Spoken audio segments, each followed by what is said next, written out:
কৃষক কার্ড নিয়ে স্বপ্ন বুনছেন কৃষকরা। মিলবে ভর্তুকি ঋণ সহ 10 সুবিধা। আওতায় আসবে 1,65,00,000 পরিবার। পয়লা বৈশাখ উদ্বোধনের অপেক্ষা। চলছে তথ্য উপাত্ত সংগ্রহ। দৌলতদিয়া ঘাটে বাস ডুবির ঘটনায় স্পষ্ট অবহেলা আর নিয়ম না মানার চিত্র। নিশ্চিত হয়নি কোনো ধাপে নিরাপত্তা। কুমিল্লায় সড়কে প্রাণ গেল প্রাইভেট কারের 5 যাত্রীর। 3000 লেভেল ক্রসিং এর অর্ধেকেরই বেশি অবৈধ। নেই ব্যারিয়ার, গেটম্যান কিংবা সিগন্যাল ব্যবস্থা। বাড়ছে দুর্ঘটনার ঝুঁকি। সাইনবোর্ড ঝুলিয়ে দায় সারছে কর্তৃপক্ষ। অস্ত্রের মহড়ায় খুলনা নগরীতে নিরাপত্তার সংখ্যা 2 মাসে 8 হত্যাকাণ্ড। গুলি, ধারালো অস্ত্র, আহত অর্ধশত। নেপথ্যে মাদক ব্যবসা, আধিপত্য বিস্তার, রাজনৈতিক দ্বন্দ্ব। এবং ইরানে জ্বালানি স্থাপনায় হামলা 10 দিন স্থগিত রাখার ঘোষণা ট্রাম্পের। যুদ্ধবন্ধে 15 দফা প্রস্তাবের জবাব তেহরানের। আগ্রাসন বন্ধ, যুদ্ধের ক্ষতিপূরণের শর্ত।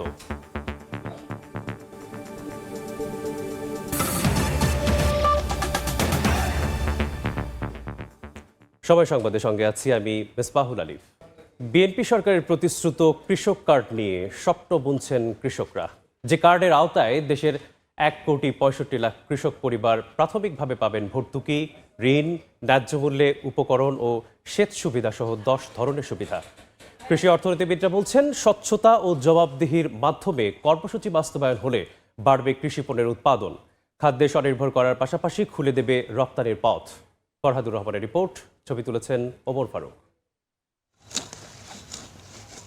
প্রায় 40 বছর ধরে কৃষি কাজ করেন কেরানীগঞ্জের জয়নাল মিয়া। পারিবারিক সূত্রে কৃষিকেই পেশা হিসেবে বেছে নিয়েছেন। আগাগোড়া কৃষিকাজকে ধারণ করা এই কৃষক এত বছরেও পাননি সরকারি কোনো সুবিধা। রয়েছে অভিযোগও। পায় ওই যে যারা ওই যে মেম্বার থেকে কিছু কিছু লোকেরা মেম্বার দেয়, পায়, কিন্তু আমি পাই না। এরকম আমার মতো অনেক লোক আছে, পায় না। জয়নালের মতো এই প্রবীণ কৃষক আব্দুল হাইয়ের গল্পটা একই রকম। সরকারের কোনো অনুদান আমাদের কাছে আসে না, আজ পর্যন্ত আমরা দেখি নেই। জয়নাল বা আব্দুল হাইয়ের মতো কৃষকরা এবার আশায় বুক বেঁধেছেন বিএনপি সরকারের নির্বাচনী ইস্তেহারে দেয়া প্রতিশ্রুত কৃষক কার্ড নিয়ে। এইবার যদি পাই, আবার বিএনপি সরকার আইলো পাইলাম। এই ওষুধ পানি, সার, এই সমস্ত জিনিসটা দিয়ে আমাকে কিছুটা হেল্প করে গৃহস্থরে, আমরা যেমন কিছুটা হেল্প পাই। একটু সারের রেটটা যদি একটু কমে তাহলে এমনি উন্নতি হয়ে যাবে, কারণ সার সারা তো ভাই জমিতে ফসল হয় না ভাই। সরকার থেকে টাকাটা দেয়, সরাসরি যদি চাষির হাতে দেয় তাহলে মনে করেন যে চাষিরা কিছু করতে পারবো। যদি দেয় আরো ভালো হইব, উন্নত হইব দেশ।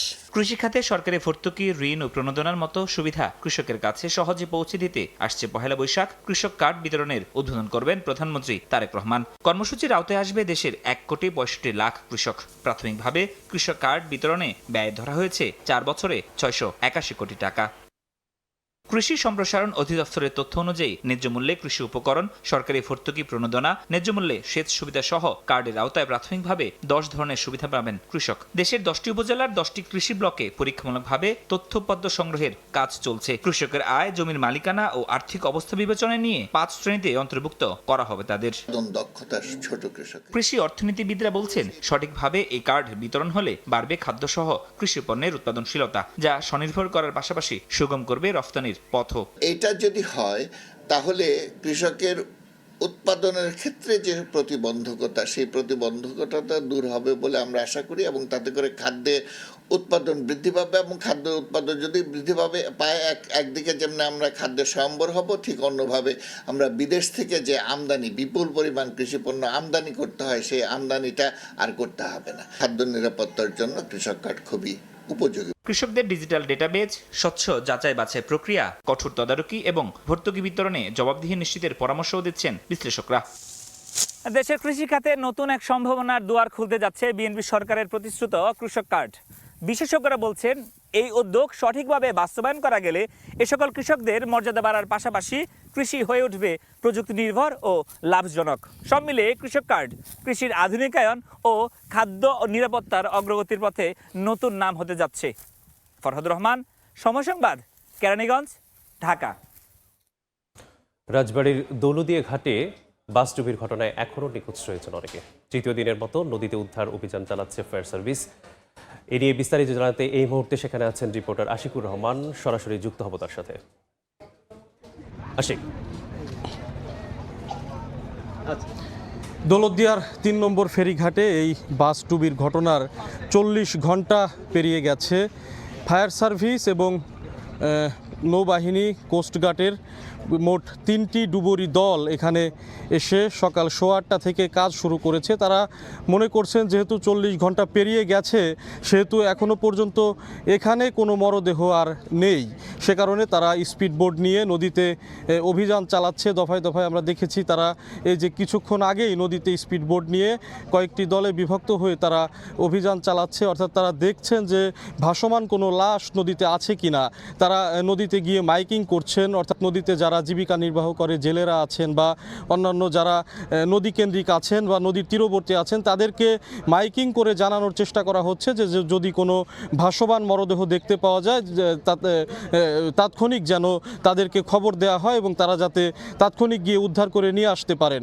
আমরা যতদূর জেনেছি এখনও পর্যন্ত এই ঘটনায় 26টি মরদেহ উদ্ধার করা হয়েছে এবং 26টি মরদেহই যার যার পরিবারের কাছে হস্তান্তর করা হয়েছে। 26টি মরদেহের মধ্যে রাজবাড়ী জেলার 18 জন, কুষ্টিয়া জেলার 4 জন, ঝিনাইদহের 1 জন, গোপালগঞ্জের 1 জন, দিনাজপুরের 1 জন এবং সাভারের আশুলিয়ার 1 জন বাসিন্দা রয়েছেন।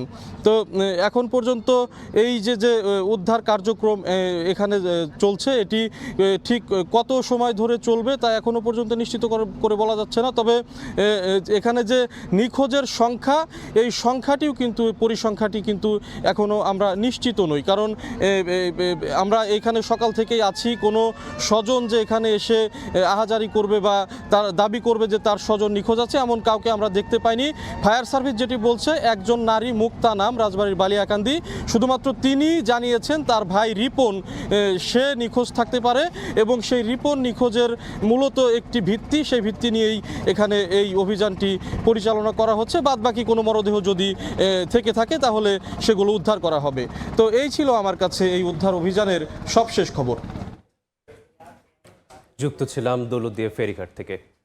একগুচ্ছ অবহেলা, দায়িত্বহীনতা আর নিয়ম ভাঙার নির্মম প্রতিচ্ছবি হয়ে থাকবে দৌলতদিয়া বাস ঘাটের বাস দুর্ঘটনা। প্রতিটি ধাপে নিরাপত্তা নিশ্চিত করার কথা থাকলেও মানা হয়নি কোনো নিয়ম। তাহলে প্রশ্ন, এত অপমৃত্যুর দায় কার? তদন্ত কমিটি কি সত্যি প্রকৃত কারণ উদ্ঘাটন করবে নাকি মিলিয়ে যাবে কাগজের স্তূপে? দৌলতদিয়া ফেরিঘাট ঘুরে নুরুল আলম নয়নের তোলা ছবিতে রাইদুল ইসলাম শুভ রিপোর্ট। 25 মার্চ বিকেলের শেষ আলোয় সৌহার্দ্য পরিবহনের অধিকাংশ যাত্রীর জীবন প্রদীপ নিভে যাবে। কে ভেবেছিল? কিন্তু হাই, অনিয়মের বেড়াজালে শেষোত্তর পৃথিবী ছাড়তে হলো তাদের। পন্টুন থেকে নদীতে পড়ার পর চোখের পলকেই ডুবে যায় বাসটি। পদ্মার গভীরতায় হারিয়ে যায় চিৎকার, আর্তনাদ আর বাঁচার শেষ চেষ্টা। দুর্ঘটনার পরপরই শুরু হয় উদ্ধার তৎপরতা। স্থানীয়দের সঙ্গে নিয়ে নদীতে ঝাঁপিয়ে পড়েন ফায়ার সার্ভিস ও নৌবাহিনীর ডুবুরিরা। কেউ কেউ সাঁতরে তীরে উঠতে পারলেও অনেকেই আটকা পড়েন বাসের ভেতরে লোহার বদ্ধ কাঠামোয়। এক পর্যায়ে বেরিয়ে আসতে থাকে হতভাগ্য যাত্রীদের নিথর দেহ। এ দুর্ঘটনায় স্পষ্ট নিয়ম ভাঙার একাধিক চিত্র। ঘটনাস্থলে ভিডিওতে দেখা যায় বাসটিতেও তখন যাত্রী ছিল, অথচ ফেরিতে যানবাহন ওঠানোর প্রোটোকল অনুযায়ী ঝুঁকিপূর্ণ অবস্থায় যাত্রী নামিয়ে দেওয়া বাধ্যতামূলক। শুধু তাই নয়, ফেরিতে ওঠার আগে লাইফ জ্যাকেট ব্যবহারের নির্দেশনাও মানা হয় না। ঘাটেও ছিল না কোনো নিরাপত্তা বেষ্টনী, ছিল না কোনো শক্ত গার্ডরেল বা জরুরি স্টপার। এই ফেরিতেই আপনার দুর্ঘটনা ঘটেই চলে নিয়মিত। গত 2 সপ্তাহ আগে ওই পাশে তেলের ট্রাক পড়ে গিয়েছে। আমরা যেখানে নামা হয় গাড়িগুলা, সেখানে বড় বড় গর্ত থাকে এবং ইট পাথরের অনেকগুলো উঁচু উঁচু ঢিপি থাকে। এখান দিয়ে যাওয়ার কথা ছিল, কিন্তু এখান দিয়ে যাওয়ার পরে একদম সরাসরি পানিতে যে পড়ে যায়। 2019 সালে দৌলতদিয়া পাটুরিয়া ঘাট উন্নয়ন ও আধুনিকায়ন প্রকল্পের আওতায় 1351 কোটি টাকা বরাদ্দ দেওয়া হয়। অথচ প্রকল্প বরাদ্দের 7 বছর পরও তার কোনো প্রতিচ্ছবি বা কাজ দৃশ্যমান হতে দেখা যায়নি। অথচ এরই মধ্যে ব্যয় হয়েছে 95 থেকে 100 কোটি টাকা। বাংলাদেশ নৌ আইন অনুযায়ী এই লঞ্চ ঘাটে বা ফেরিঘাটগুলোতে একটি লোড হওয়া বা একটি আনলোড হওয়ার পরে যেই যাত্রীবাহী গাড়িগুলো থাকবে সেগুলো ফেরিতে উঠবে। কিন্তু এই দুর্ঘটনার অন্যতম কারণ হিসেবে দেখা যাচ্ছে যে এই যে সড়কটি সেটি বন্ধ থাকলেও এই সড়ক ধরেই কিন্তু সোজা পথে চলে গিয়েছিল বাসটি, এবং যাত্রী ওঠানামার জন্য যে নিরাপত্তা রাখার কথা হয়েছিল সেটি বিআইডব্লিউর পক্ষ থেকে কোনো কিছুই মানা হয়নি। অভ্যন্তরীণ নৌ চলাচল আইন 2019 অনুযায়ী যাত্রী নিরাপত্তা নিশ্চিতে সংশ্লিষ্ট BIWTA বাধ্য। অ্যাপ্রোচ রোডের ত্রুটি, তদারকির অভাব এবং অব্যবস্থাপনার এই মর্মান্তিক পরিস্থিতি দুর্ঘটনার অন্যতম কারণ। ফেরি লোড হয়ে গেছে, গাড়িগুলো 2টা গাড়ি বেশি ছিল, আপনার সোয়ার তো আর লালন। তখন এই গাড়িগুলো আপনার এই কর্তৃপক্ষ তারা বলছে যে আপনারা সাইড করে রাখেন, পরবর্তী ফেরি আসলে আপনারা উঠে যান। তো আপনার ফেরি আর ছোটো একটা ফেরি আসছে, ওই ফেরি আসার পরে ডালাটা নামাইছে, তো গাড়ি আর কি আনলোড হতে পারে নাই, গাড়িটা চলে গেছে আর কি, ব্রেক ফেল করছে, একবারে সোজাসুজি নামাই। দুর্ঘটনার পর দুটি আলাদা তদন্ত কমিটি গঠন করেছে সরকার। তবে প্রশ্ন থেকেই যায়, এই কমিটি কি সত্যি দায় নির্ধারণ করবে, নাকি তদন্ত প্রতিবেদনও চাপা পড়বে বরাবরের মতো? স্বজন হারানো দুর্ভাগাদের একটাই চাওয়া, দায়রা যাতে সাজার আওতায় আসে। রাইদুল ইসলাম শুভ, সময় সংবাদ, দৌলতদিয়া, রাজবাড়ী। কুমিল্লার বুড়িচংয়ে ঢাকা চট্টগ্রাম মহাসড়কে দুর্ঘটনায় প্রাণ হারালেন 5 জন। নিহতদের মধ্যে আছেন রাজধানীর মোহাম্মদপুর জামিয়া মোহাম্মদিয়া মাদ্রাসার প্রধান মুফতি আব্দুল মুবিন সহ তার স্ত্রী ও 2 সন্তান। তবে বেঁচে গেছেন তার এক ছেলে। সড়কের উপর পড়ে আছে ধুমড়ে মুচড়ে যাওয়া প্রাইভেট কার, ছড়িয়ে ছিটিয়ে আছে গাড়ির ভাঙা অংশ। ঢাকা চট্টগ্রাম মহাসড়কে দুর্ঘটনার পর মুহূর্তে প্রাণ হারান 5 জন। নোয়াখালী সোনাইমুড়ি থেকে পরিবার সহ ঢাকায় ফিরছিলেন রাজধানীর মোহাম্মদপুরের জামিয়া মোহাম্মদিয়া মাদ্রাসার প্রধান মুফতি আব্দুল মমিন। কুমিল্লা বুড়িচং উপজেলার কালাকচুয়ার মিয়ামি হোটেল থেকে খাবার খেয়ে বের হওয়ার পর মহাসড়কে উঠতে যাচ্ছিল তাদের প্রাইভেট কারটি। এই সময় চট্টগ্রামগামী স্টারলাইন পরিবহনের একটি বাস প্রাইভেট কারটিকে ধাক্কা দেয়। মুহূর্তে ধুমড়ে মুচড়ে যায় গাড়িটি। ঘটনাস্থল থেকে উদ্ধার করা হয় প্রাইভেট কার চালক জামাল মিয়ার মরদেহ। আহত অবস্থায় 5 জনকে উদ্ধার করে নেওয়া হয় হাসপাতালে। পরে মুফতি আব্দুল মমিন, তার স্ত্রী দিলা আফরোজ আক্তার ঝর্ণা, মেয়ে লাবিবা ও 6 বছরের ছেলে আরশাদকে মৃত ঘোষণা করেন চিকিৎসক। আমার বোন, আমার ভাগিনী, আমার ভগ্নিপতি, ড্রাইভার, আমার ছোট ভাগিনা, 5 জন স্পট ডেট। আমার এক ভাগিনা আবরার হাফেজ, সে হাসপাতালে আছে। একটা পরিবার ধ্বংস হয়ে গেল, একটা ছেলে মাত্র হাফেজে কোরআন সে বেঁচে আছে, সে কি নিয়ে বাঁচবে আগামী দিনে? স্টারলাইন ওরা বেপরোয়াভাবে ওনাদেরকে পিছ থেকে মাইরা ওনাদেরকে এক্সপার্টেড করছে। আমরা এর সুষ্ঠু তদন্ত করে বিচার চাই এবং সর্বোচ্চ ক্ষতিপূরণ চাই। নিহতদের মরদেহ আইনি প্রক্রিয়া শেষে স্বজনদের কাছে হস্তান্তরের কথা জানিয়েছে হাইওয়ে পুলিশ। ইতোমধ্যে বাস এবং প্রাইভেট কার দুটি জব্দ করেছি। আইন অনুযায়ী এবং বিধি মোতাবেক আমাদের যে আইন, সড়ক পরিবহন আইন অনুযায়ী আমরা মামলা রেকর্ড করব। তবে দুর্ঘটনার পরও বেঁচে গেছে মুফতি আব্দুল মমিনের বড় ছেলে আবরার। প্রাথমিক চিকিৎসা শেষে ছেড়ে দেওয়া হয়েছে তাকে। ইশতিয়াক আহমেদ, সময় সংবাদ, কুমিল্লা। দেশের 3000 কিলোমিটার রেলপথের প্রতি কিলোমিটারে একটি করে লেভেল ক্রসিং, যার মধ্যে 1500-এরও বেশি অবৈধ। বিভিন্ন প্রতিষ্ঠান নিজেদের প্রয়োজনে রেলের অনুমতি ছাড়াই বানিয়েছে এসব ক্রসিং। অবৈধ এসব লেভেল ক্রসিংয়ে নেই ব্যারিয়ার, গেটম্যান কিংবা সিগন্যাল ব্যবস্থাপনা। ফলে উন্মুক্ত এসব ক্রসিং হয়ে উঠেছে মৃত্যু ফাঁদ। অবৈধ লেভেল ক্রসিংয়ের বেশিরভাগই অপ্রয়োজনীয় মন্তব্য করে বন্ধ করার আহ্বান রেল বিশেষজ্ঞদের। রেল প্রতিমন্ত্রী বলেছেন, অবৈধ লেভেল ক্রসিংয়ের বিরুদ্ধে কার্যকর ব্যবস্থা নেবে সরকার। রেলের লেভেল ক্রসিং নিয়ে নাজমুল সালেহির 2 পর্বের বিশেষ প্রতিবেদনের আজ দেখবেন প্রথম পর্ব। সড়কের মাঝখানে এ যেন মৃত্যু ফাঁদ। তীব্র গতিতে ছুটে চলা ট্রেন আর সড়ক পথের বাহন মিলেছে একই মোহনায়। একটু অসতর্কতায় ঘটতে পারে ভয়াবহ দুর্ঘটনা, অথচ এখানে নেই কোনো ব্যারিকেড, গেটম্যান কিংবা সিগন্যাল ব্যবস্থা। কোনো সিগন্যাল নাই, কোনো কিছু নেই, হুট করে গাড়ি ঢুকে পড়ে। এখানে প্রায় 20 বছর থেকে গেট নাই, এখানে দুর্ঘটনা প্রায় ঘটে। দেশে 3000 লেভেল ক্রসিং এর মধ্যে 50%-এরও বেশি অবৈধ। নিজেদের প্রয়োজনে কারা ব্যক্তি উদ্যোগে এসব গড়ে তুলেছে তা জানা নেই রেলওয়ের। সাইনবোর্ড ঝুলিয়ে যেন সব দায় শেষ। মাঝখানে যায় এরা আটকে পড়লেই ট্রেন তো আসলো, তখন তো আর বাইরের কোনো উপায় নাই। অ্যাক্সিডেন্ট হওয়ার পরে একটা আপনার গুন্ডি দিয়ে গেছে, এটাও আপনার সময় মতো বাজে না, আপনার গাড়ি যাওয়ার পরে বাজে। অবৈধ এসব উন্মুক্ত লেভেল ক্রসিং এর প্রতিটি মৃত্যু ফাঁদ। ট্রেন যাওয়া আসার সময় স্থানীয় জনগণ হাতের ইশারায় সতর্ক করেন সড়ক পথের যাত্রীদের। যারা দোকানে বসে থাকে তারাই কয় যে গাড়ি এতে থামো থামো থামো, এইভাবে থামায়। সতর্ক আমরা না করি, নগদ অ্যাক্সিডেন্ট হবো। নিজ নিজ দায়িত্ব পার করে গাড়ি, এরপরেও দুর্ঘটনা ঘটে। রেল বিশেষজ্ঞরা বলছেন, অবৈধভাবে গড়ে তোলা বেশিরভাগ লেভেল ক্রসিংই অপ্রয়োজনীয়।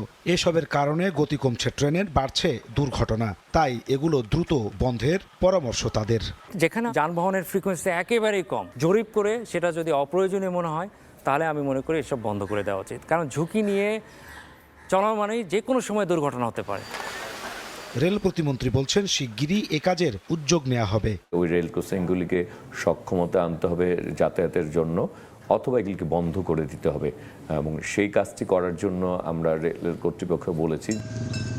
সারা দেশে রেলের বৈধ লেভেল ক্রসিংয়ের ৮০% ঝুঁকিপূর্ণ, আর 40%ই নেই প্রয়োজনীয় গেটম্যান।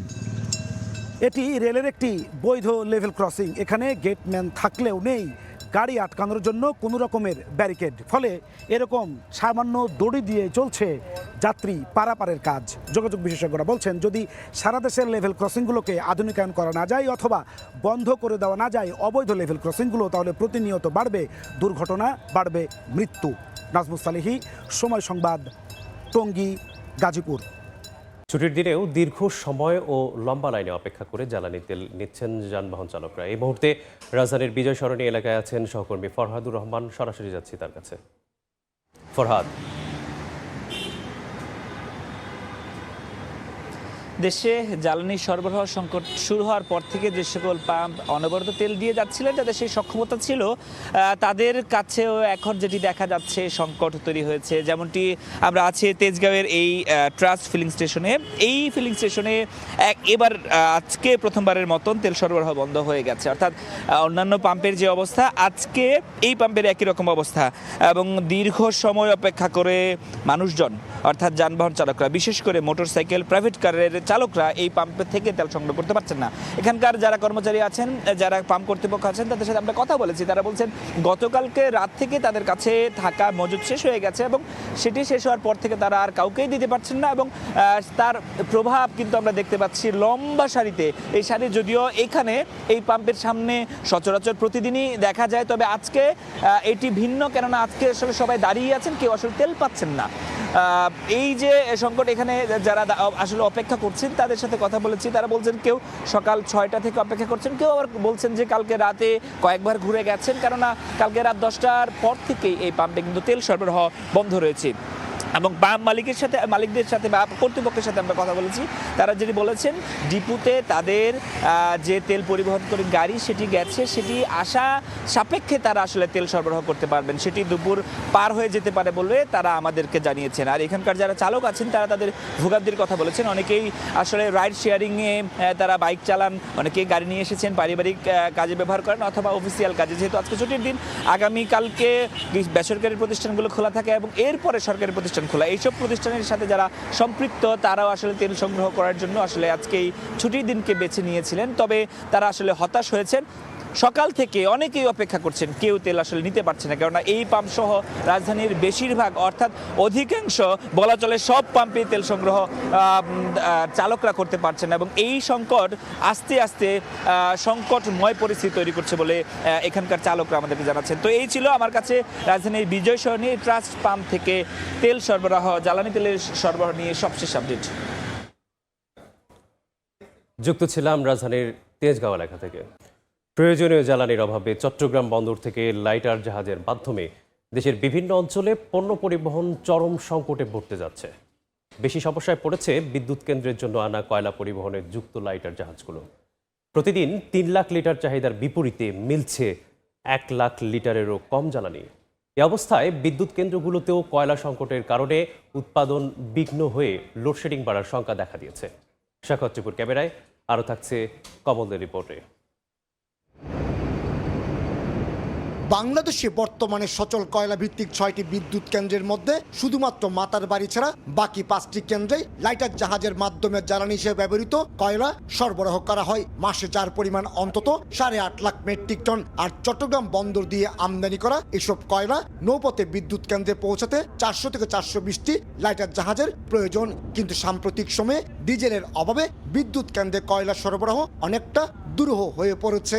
কয়লা যখন পরিবহনে ব্যাহত হবে তখন বিদ্যুৎ উৎপাদনও কিন্তু ব্যাহত হবে। তো বিদ্যুৎ উৎপাদন যখন ব্যাহত হবে তখন অটোমেটিকলি লোডশেডিং একটা আমরা পড়ব বলে আমার মনে হচ্ছে। মূলত বিশাল আয়তনের কারণে যেসব জাহাজ বন্দরের প্রধান জেটিতে বার্থিংয়ের সুযোগ থাকে না, সেসব মাদার ভেসেল বন্দরের নৌসীমা অর্থাৎ মহেশখালী এবং কুতুবদিয়ায় অবস্থান নিয়ে লাইটার জাহাজে পণ্য খালাস করে। চট্টগ্রাম বন্দর থেকে বিভিন্ন রুটে চলাচলকারী লাইটারের জাহাজ রয়েছে 1200-র কাছাকাছি। এর মাঝে বড় শিল্প গ্রুপগুলোর লাইটার জাহাজের সংখ্যা অন্তত 150। বাকি 1050টি জাহাজ জ্বালানি তেল, কয়লা সহ বিভিন্ন ধরনের পণ্য পরিবহন করছে।